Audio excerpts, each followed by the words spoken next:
Haleluya Yesus, terima kasih Bapa. Banyak yang Kau perbuat dalam hidup kami Tuhan. Rancangan-Mu begitu indah dalam hidup kami Tuhan. Karena kami tahu Bapa yang sangat mengerti atas hidup kami Tuhan. Engkau Bapa yang peduli atas hidup kami Tuhan. Hati kami penuh ucapan syukur. Hati kami penuh ucapan syukur Bapa. Haleluya, haleluya.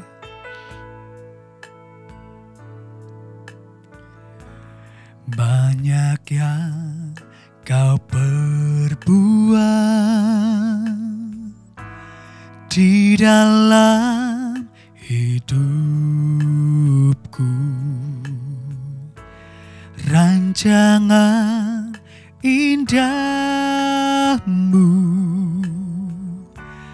terjadi di hidupku. Bapa yang mengerti segala yang ku perlu. Kasih-Mu sempurna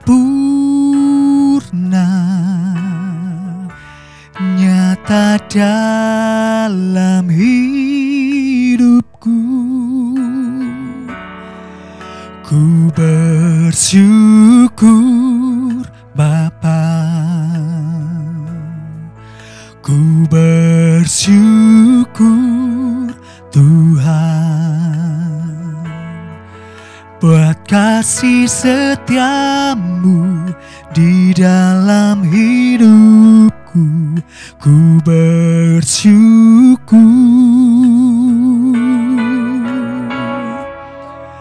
ku bersyukur Bapa, ku bersyukur Tuhan, buat kasih setia-Mu di dalam hidupku. Ku bersyukur Tuhan,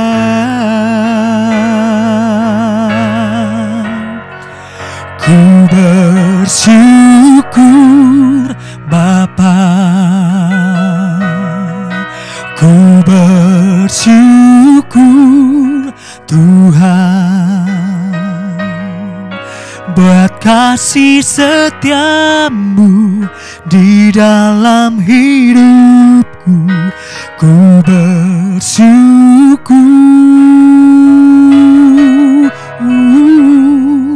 ku bersyukur Tuhan, ku bersyukur Bapa, buat kasih setia-Mu di dalam hidupku.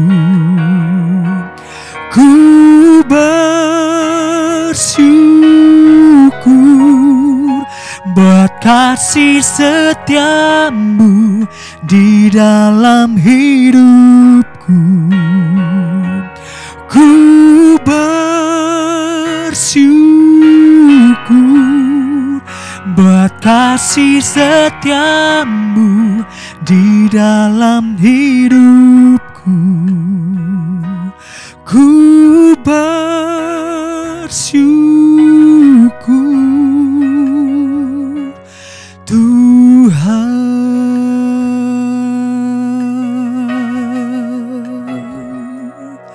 Haleluya, haleluya Yesus. Terima kasih Bapa, terima kasih Tuhan. Haleluya.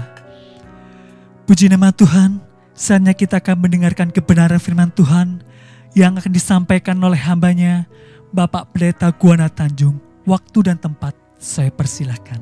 Haleluya.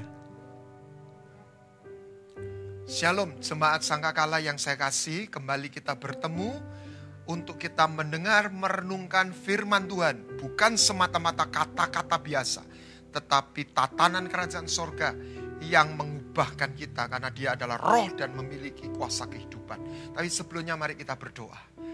Bapa yang baik, kami datang dan Engkau mengasihi umat-Mu, Engkau mengasihi gereja-Mu.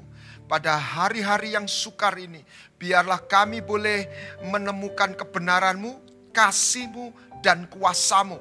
Sehingga kami boleh meliwatinya bukan sendiri, tetapi di dalam penyertaan dan kehadiran-Mu. Sehingga tongkat dan gadamu itulah yang bersama kami, sehingga kami melewati itu. Tuhan, kami tidak jatuh, kami tidak tergeletak. Bukan karena kami hebat, tapi karena tangan-Mu menopang kami. Marilah Tuhan, buat kami hidup dan tinggal di dalam kemurahan dan anugerah-Mu. Di dalam nama Tuhan Yesus Kristus. Amin. Jemaat yang dikasihi, kalau kita merenungkan dan kita membaca Alkitab, maka kita akan menemukan tokoh-tokoh iman. Mereka mempunyai latar belakang yang berbagai latar belakang. Bahkan bermacam-macam dalam selevel sosial, intelektual, ekonomi yang berbeda-beda. Ada nabi yang sepertinya nggak punya apa-apa, Yeskiel. Tetapi ada raja yang begitu kaya, Salomo, Daud. Nah, tetapi yang membuat mereka menjadi tokoh Alkitab, kalau saya tarik benang merah, Yusuf, Daud, Musa, Kaleb, Daniel. Mereka adalah orang-orang yang memiliki hati yang berbeda. Kenapa Kaleb adalah orang yang satu-satunya atau satu di antara dua orang yang keluar dari Mesir, yang masuk tanah perjanjian, yang lain mati di padang gurun? Tuhan berkata dalam Bilangan 14 ayat 24, tetapi hambaku Kaleb, karena lain jiwa yang ada padanya, because he has a different spirit. Ia mengikuti aku dengan sepenuhnya dan kubawa masuk dan negeri yang telah dimasukinya dan keturunannya akan memilikinya. Ada janda di Sarfat. Dia bukan orang hebat. Tokoh Alkitab, tokoh iman di dalam Alkitab. Tidak semua orang hebat. Janda yang memasukkan 2 peser uang yang dilihat Tuhan Yesus dan menarik perhatian Tuhan Yesus. Tentunya bukan orang hebat. Dia hanya seorang janda yang miskin. Tetapi bagaimana dia melakukan tindakan iman. Bagaimana seorang janda di Sarfat yang dikatakan zaman Ilya ada banyak janda nabi. Di tengah-tengah kekeringan 3 tahun 6 bulan tidak ada hujan. Tidak ada satu pun yang mengalami pemulihan. Kecuali janda di Sarfat. Ini perkataan Tuhan sendiri yang membuat orang Yahudi marah. Apa yang membuat janda di Sarfat itu mengalami hal itu? Bukan karena dia hebat. Bukan karena Tuhan hanya ingin dan mau menolong, memulihkan janda di Sarfat itu saja. Tetapi karena Tuhan menemukan sesuatu yang berbeda di dalam hidup orang itu. Daud berkata, berikan aku hati yang baru, hati yang tahir. Bahasa Inggrisnya create, ciptakan dalam hidupku hati yang baru. Create in me a new heart. Jemaat yang dikasih, minta, mari kita minta hati yang berbeda. Yang membuat kita menjadi berbeda. Pikiran yang berbeda. Hati dan pikiran yang berbeda. Apa yang ada dalam Kaleb? Ini engkong umur 85 tahun.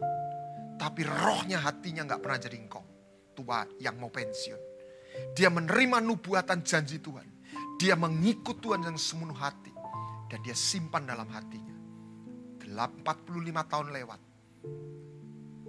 Dia tetap ingat dan dia tetap percaya. Dan dia tetap mengikut Tuhan. Dan Tuhan berikan apa? Kekuatanku masih sama 45 tahun yang lalu. Apa yang dia terima? Sebuah warisan. Dalam perenungan sharing firman Tuhan sebelumnya, saya bagikan tentang perjanjian. Dalam perjanjian, bukan hanya berkat. Dalam perjanjian adalah warisan. Kaleb tidak hanya terima berkat. Kaleb menerima warisan Hebron. Karena Kaleb memiliki perjanjian. Karena Kaleb mengikut Tuhan dengan segenap hati. Karena Kaleb rohnya berbeda. Jangan jadi orang biasa. Tuhan tidak menuntut kita jadi orang hebat. Tokoh iman tidak semua orang hebat. Tapi satu hal yang mereka memiliki kesalahan. Mereka bukan orang biasa.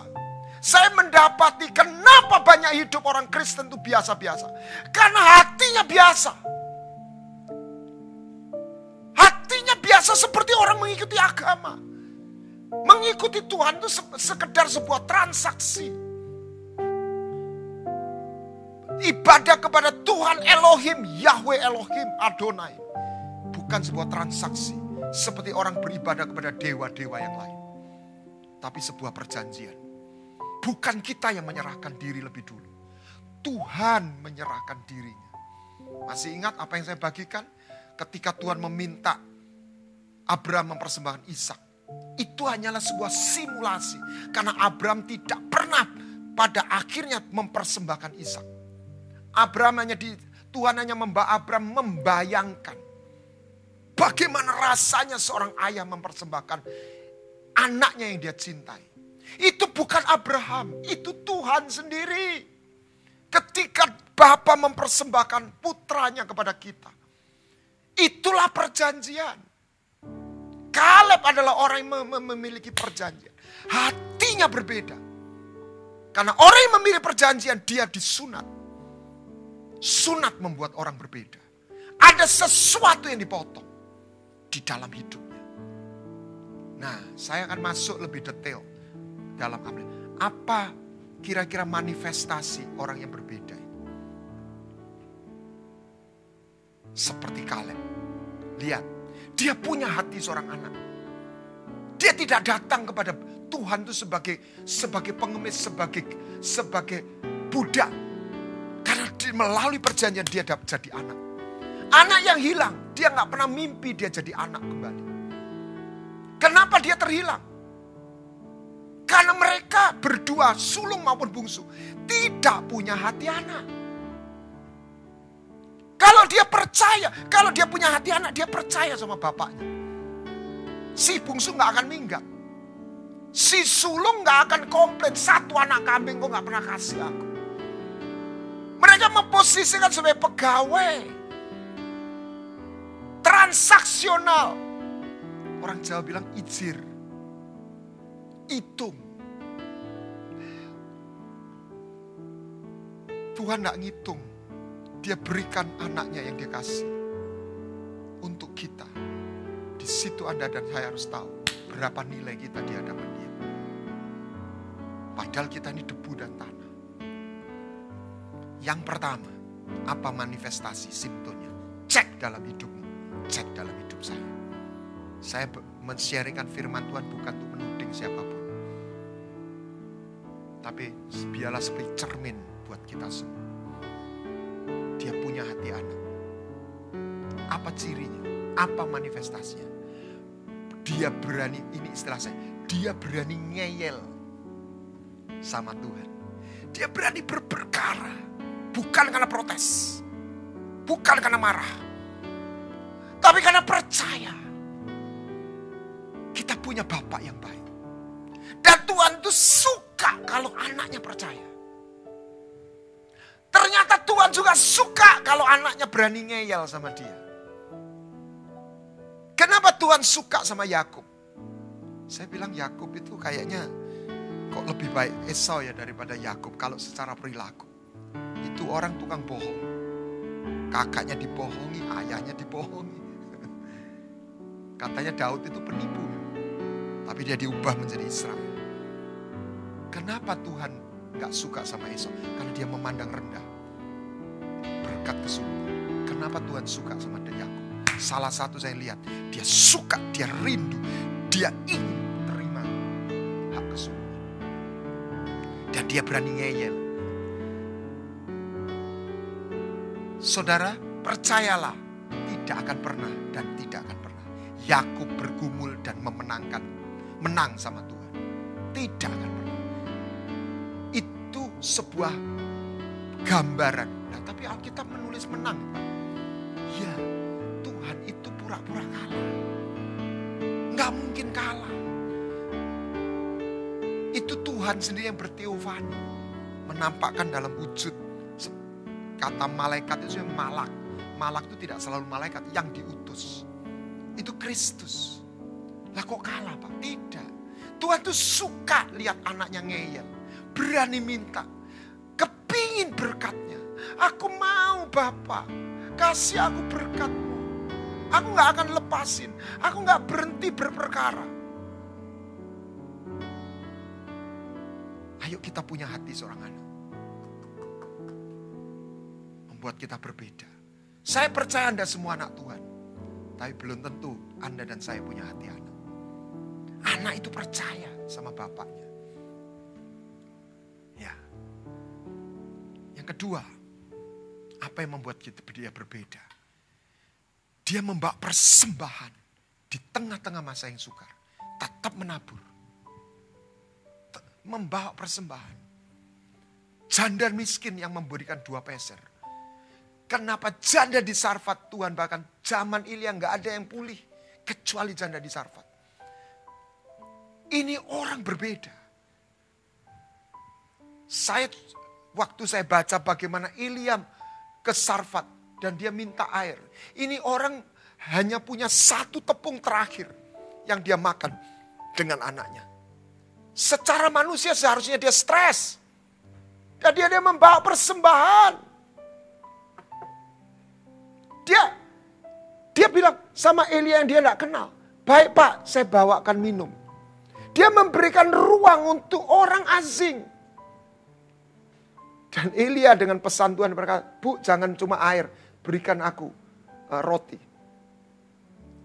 Mungkin dia bilang, Bapak gak keliru minta saya. Saya ini orang gak punya. Tapi dia percaya, dia bakar, dia panggang tepungnya, dia persembahkan untuk Elia. Dan di situ Tuhan menerima pijakan, menemukan pijakan. Kenapa janda Sarfat mengalami mujizat? Bukan karena dia lebih hebat. Karena dia punya hati yang berbeda. Jangan jadi orang biasa. Ketika kita berani berperkara, punya hati anak. Jangan jadi orang biasa. Ketika kita dalam pimpinan Roh Kudus, bukan karena perkataan orang semata. Karena Tuhan sendiri berbicara. Ketika ada gerakan, jangan takut untuk melangkah. Sekalipun secara manusia, loh saya gimana Pak?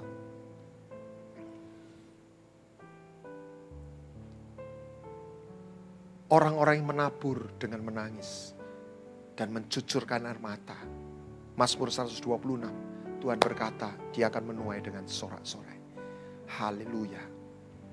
Biarlah kita menabur. Kita rindu untuk mendapatkannya. Haleluya. Mengalaminya. Yang ketiga, apa yang membuat manifestasi ekspresi orang yang hatinya berbeda.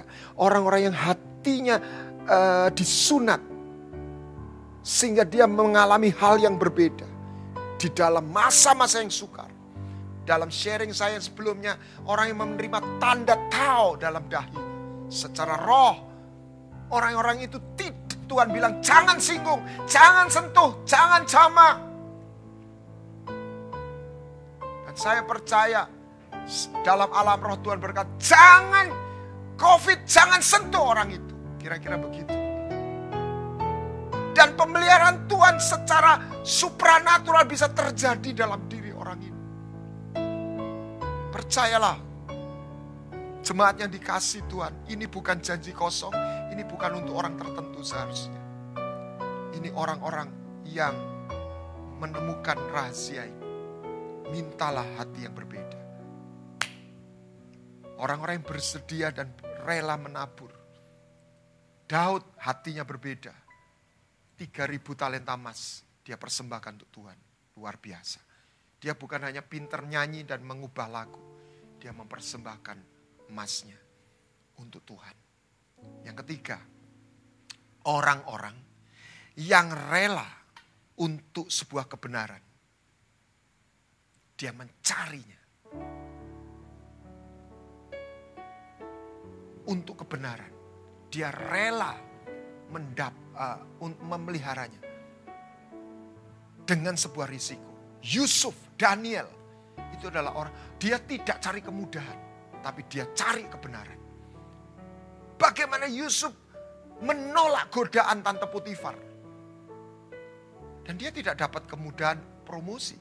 Malah dia dapat persoalan. Tapi dia memilih yang benar. Bukan yang mudah. Bukan yang enak. Dia memilih yang benar.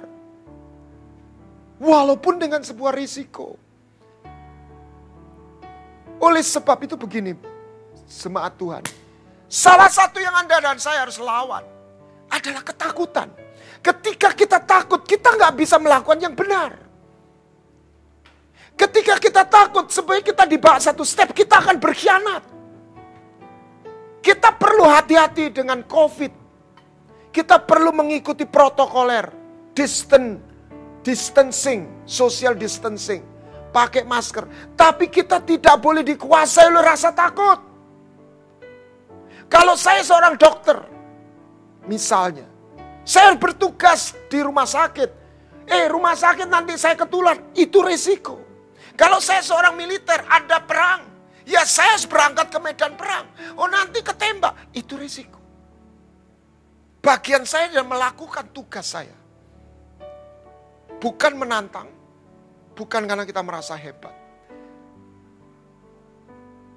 Berikutnya. Dia orang-orang yang menginginkan warisan seperti Kaleb. Bukan seperti Esau. Seperti Yakub. Yakub itu waktu lahir dia pegang tumitnya Esau. Saya tahu ekspresi apa di balik itu. Dia bilang sama kakaknya, "Ko, jangan kamu yang lahir dulu, aku yang lahir dulu. Aku mau jadi yang sulung. Aku rindu dapat warisan dari Tuhan." Haleluya. Yang kelima,